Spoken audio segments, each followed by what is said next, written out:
Film ini berjudul Hacksaw Ridge. Ini adalah film kisah nyata tentang seorang pahlawan Perang Dunia II bernama Desmond Doss yang berperang tanpa memegang senjata sama sekali. Saya sendiri aja waktu pertama kali nonton benar-benar kagum nih guys, dan terharu banget dengan pendiriannya si Desmond ini. Oke, langsung aja kita ke ceritanya. Di awal film diceritakan bahwa Desmond di masa kecil sangat dekat dengan kakaknya yang bernama Hal. Mereka berdua bermain dan berpetualang kemana aja di hutan dekat rumah mereka.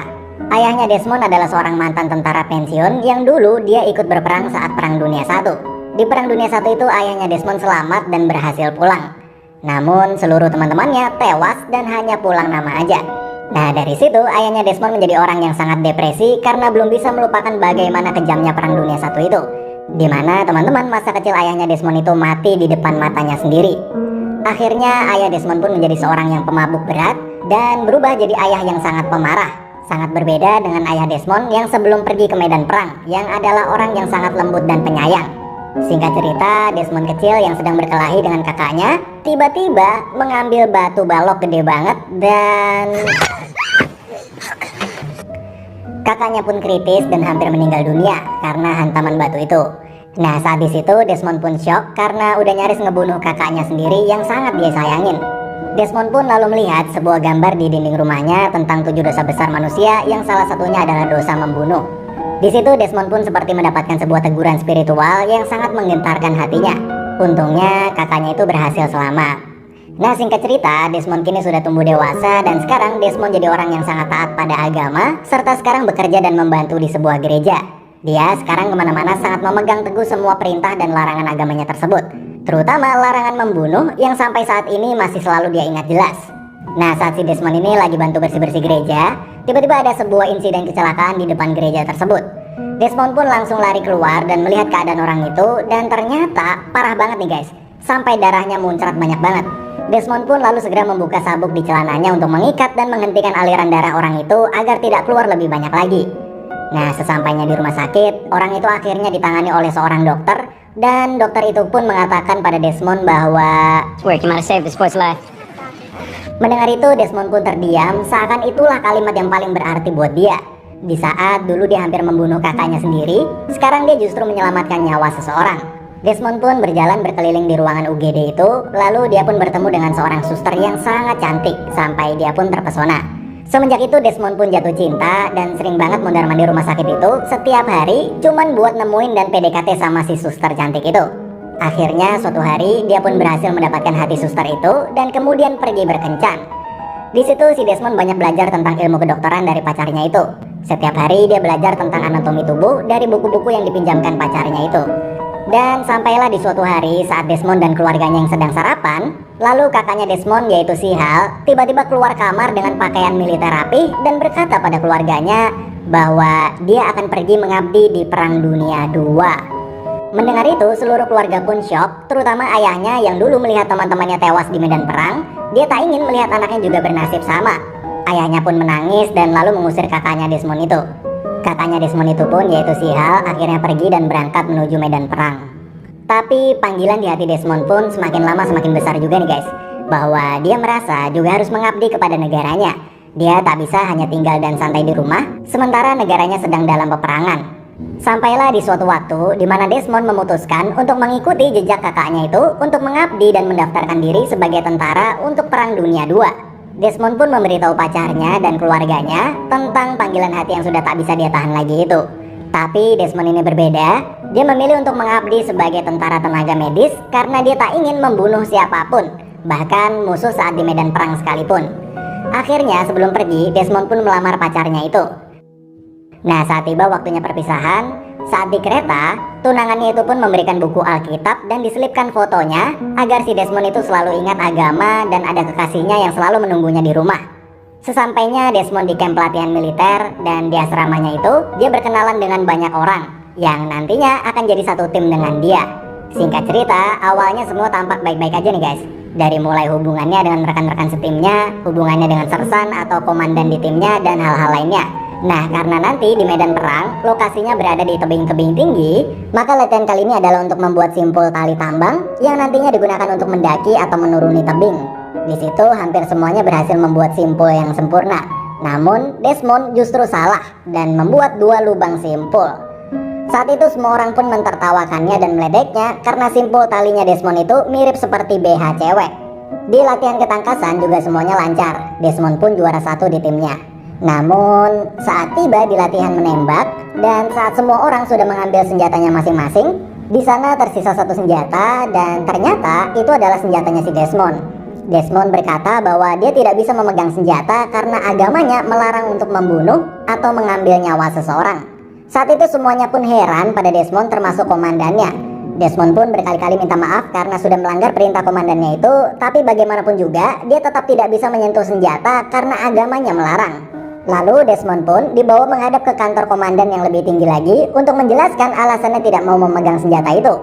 Oh ya guys, di sini saya bingung atau nggak tahu apa itu sersan, letnan, jenderal dan lain-lain. Saya tahunya cuma atasan sama bawahan aja. Jadi biar gampang kita sebutnya semua komandan aja ya guys.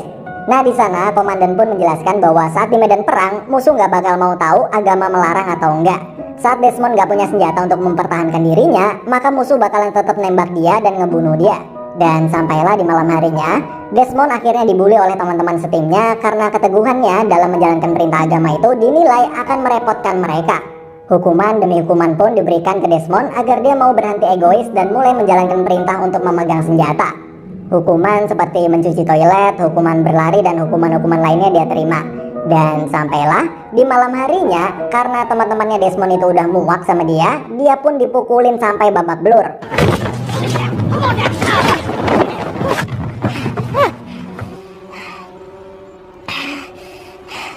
Paginya saat komandan datang, komandan itu pun melihat Desmond yang mukanya penuh luka lebam. Sang komandan pun mulai kasihan dan menyuruh Desmond untuk segera menyerah dan pulang meninggalkan tugas militernya dan kembali menjadi rakyat biasa. Tapi Desmond itu nggak mau dan tetap kekeh untuk ikut mengabdi berperang tanpa memegang senjata. Sang komandan pun bertanya siapa yang udah mukulin dia itu, tapi Desmond justru ngejawab bahwa dia nggak dipukulin siapapun tapi cuma jatuh dari kasur doang. Walaupun udah di posisi yang babak belur kayak gitu, Desmond tetap ngelindungin teman-temannya yang udah ngebully dia itu. Oh ya guys, di sini para komandan itu nggak bisa ngeluarin Desmond dari militer tanpa alasan ya guys. Jadi untuk ngeluarin seorang anggota harus melewati beberapa tahapan seperti pengadilan militer dan lain sebagainya. Jadi nggak bisa seenaknya. Akhirnya Desmond pun dipenjara sementara di penjara militer dengan tuduhan telah melawan perintah atasan dengan tidak mau memegang senjata. Alhasil Desmond pun jadi nggak bisa ambil libur di hari pernikahannya dengan kekasihnya itu. Desmond pun frustasi banget karena pernikahannya dengan wanita yang sangat dia cintain itu pun batal. Lalu kekasihnya itu pun atas suruhan dari si komandan datang ke penjara dan berusaha untuk membujuk Desmond agar mau melepaskan egonya dan menuruti perintah komandannya itu untuk memegang senjata. Tapi Desmond pun tetap kekeh dengan pendiriannya itu. Di situ Desmond walaupun terus ngelawan, tapi dia juga lagi frustasi nih guys. Dia nggak tahu apa yang dilakukannya itu benar atau enggak. Tapi hatinya selalu ngebimbing dia buat tetap teguh sama pendiriannya. Jadi di satu sisi dia harus taat sama perintah Tuhan, tapi di sisi lain dia juga frustasi banget nih guys, karena cobaan demi cobaan yang terus aja datang. Sebenarnya saya juga awalnya mikir kenapa nggak pegang aja tuh senjata terus latihan nembak sekedar buat formalitas saja, terus nanti pas di medan perang kalau senjatanya emang nggak mau dipakai juga nggak apa-apa. Tapi oke lah, kita coba hargain aja keputusan si Desmond ini ya guys. Akhirnya sampailah di persidangan militer untuk memutuskan mengeluarkan Desmond dari militer atau tetap mempertahankannya. Di sidang itu Desmond udah kepojok banget karena ngadepin tuduhan dari 3 komandan yang bilang bahwa Desmond udah ngelawan perintah atasan dan bakalan dianggap sebagai penentang perang. Tapi si Desmond itu yakin bahwa dia bukan penentang perang dan dia juga bukan pengkhianat negara. Dia pun berkata bahwa I need to serve. I got the energy and the passion to serve as a medic. While everybody else is taking life, I'm gonna be saving it. Mendengar itu semua pun terdiam dan terharu. Tapi hukum tetaplah hukum. Di dalam militer semua harus patuh pada atasan dan tidak boleh mengutamakan kemauan pribadi. Akhirnya ayahnya Desmond yang seorang mantan tentara saat Perang Dunia I pun datang dengan membawa surat dari Panglima Militer yang bertuliskan bahwa keputusan Desmond untuk mengabdi sebagai tentara medis adalah hal yang sah. Dan keputusannya untuk memilih tidak memegang senjata dan membunuh orang bukanlah kemauan pribadi namun perintah agama. Dan ketaatan seseorang dalam beragama itu dilindungi oleh konstitusi dan tidak akan dianggap sebagai pelanggaran hukum militer. Akhirnya setelah surat itu dibacakan pun semua pun lega nih guys, termasuk para komandannya. Jadi walaupun para komandannya itu nuntut Desmond, tapi mereka juga sebenarnya simpati dan mau ngizinin Desmond buat tetap di militer. Tapi para komandan itu juga gak punya pilihan lain karena awalnya nganggep perilaku Desmond itu udah ngelanggar hukum. Tapi begitu dengar surat keputusan itu, mereka semua pun lega dan Desmond jadi bisa tetap berada di tim mereka. Akhirnya setelah itu Desmond pun dibolehin cuti libur buat acara pernikahannya dengan kekasihnya itu. Dan lalu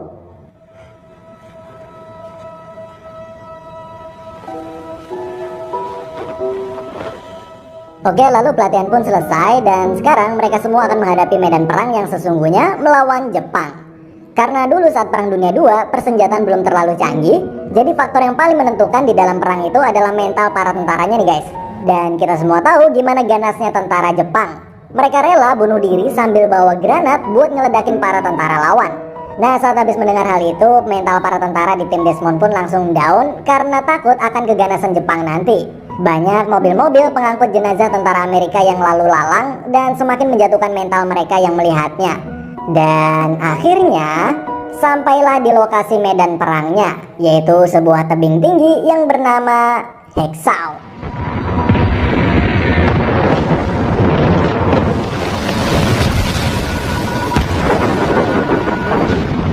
Nobody can survive that shit. Yap, sama seperti nama film ini, yaitu Hexau Ridge, yang artinya adalah tebing Hexau. Mereka semua pun lalu mendaki tebing itu, dan setelah mereka semua sampai, lalu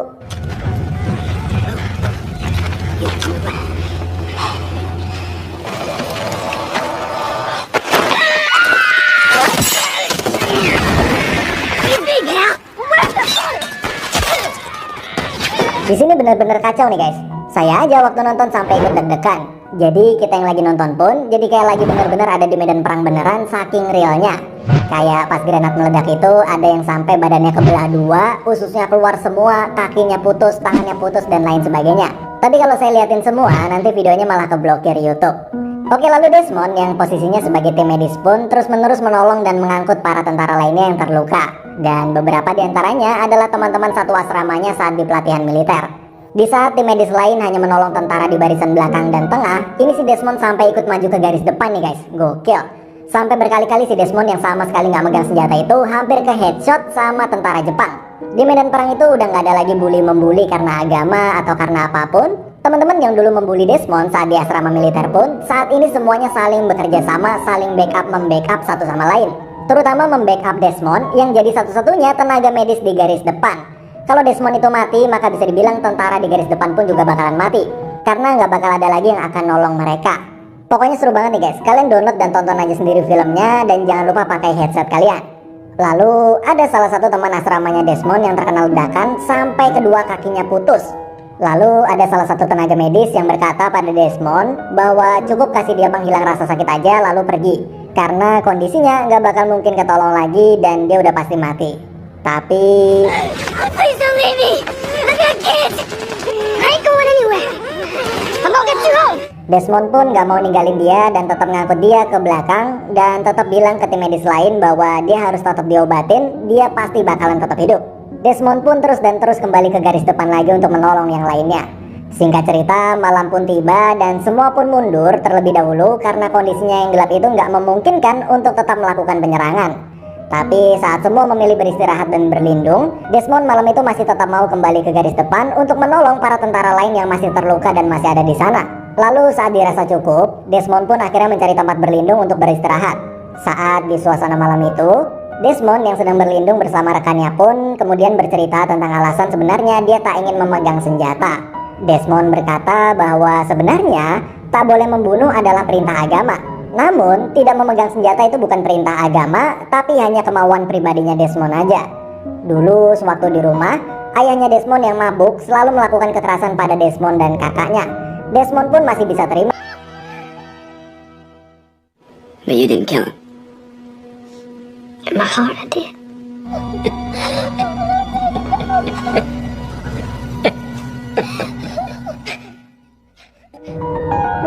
Singkat cerita, pagi hari pun tiba, lalu para tentara Jepang yang jumlahnya ribuan tiba-tiba menyerbu mereka dari bawah tanah. Karena jumlahnya yang sangat banyak, maka mereka pun terpojok dan terpukul mundur dan berlari menuju tebing Heksau untuk kabur turun. Tapi karena penyergapan mendadak itu, jadi banyak banget korban di sana nih guys. Banyak teman-teman asrama yang Desmond kenal meninggal dan terluka di sana. Dan akhirnya saat semua tentara termasuk para komandan di asrama militernya dulu yang memilih kabur dan kembali ke markas, Desmond pun yang sedang melihat teman-temannya mati dan terluka pun benar-benar bingung, gak tahu harus kabur atau tetap tinggal dan menolong mereka. Sementara tentara Jepang sangatlah banyak dan masih terus menyerbu mereka. Lalu saat kondisi seperti itu, Desmond pun berkata kepada Tuhan bahwa, What is it you want of me? I don't understand. I can't hear you.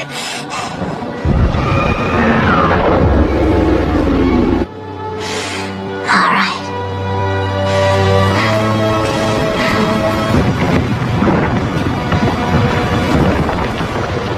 akhirnya Desmond pun memilih untuk kembali ke garis depan dan menolong sebanyak mungkin para tentara yang masih tertinggal di sana. Satu demi satu, Desmond terus mengangkut para tentara itu sendirian. Tapi saat sampai di tebing Heksau, dia tak bisa menurunkan mereka sendirian. Akhirnya dia pun mengambil tali dan lalu membuat sebuah simpul berlubang dua. Yang dulu saat di camp pelatihan, simpul itu dianggap salah dan dianggap seperti BH cewek. Tapi justru sekarang simpul Desmond itu berhasil mengikat para korban terluka itu dengan lebih kuat dan Desmond pun menurunkan mereka satu demi satu. Lalu tentara yang sedang berjaga di bawah pun melihat satu demi satu ada tentara yang turun dan selamat. Tapi mereka bingung dari mana datangnya mereka itu dan siapa yang nurunin mereka juga nggak tahu. Si komandan yang baru sampai di markas pun masih terus kepikiran bahwa masih banyak anak buahnya yang masih terluka dan tertinggal di atas sana. Tapi dia nggak bisa berbuat apa-apa dan nggak bisa menolongnya. Komandan itu pun frustasi dan meminta bantuan kemana-mana untuk mengirim pasukan tambahan untuk kembali ke atas, tapi pasukan itu baru bisa datang esok harinya. Sementara Desmond yang masih di medan perang sendirian dan tanpa memegang senjata sama sekali pun terus-menerus main petak umpet sama tentara Jepang dan terus-menerus menolong para rekannya yang terluka itu.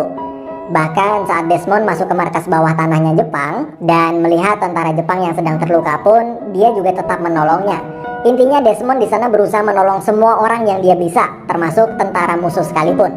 Hingga waktu malam pun tiba dan Desmond masih terus dan terus kembali ke garis depan lagi dan lagi. Please, Lord, help me get one more.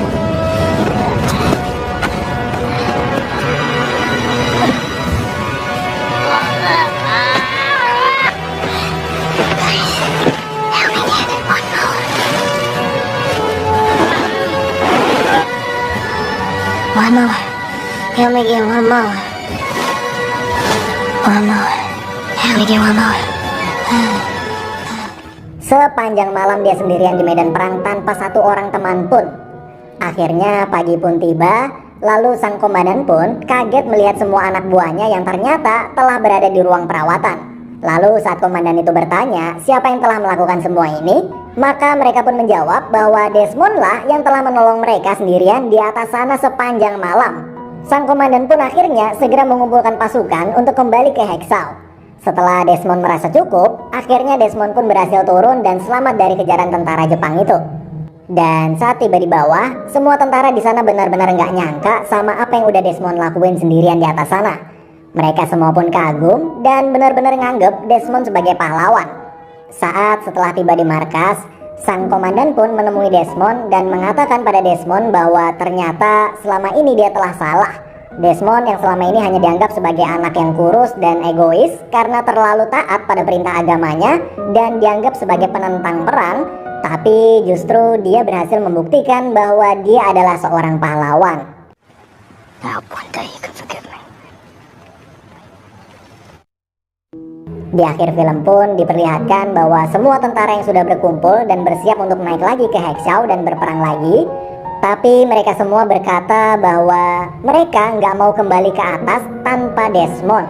Mereka semua menganggap bahwa bila Desmond ada bersama mereka, maka Tuhan akan memberikan pertolongan kepada mereka juga.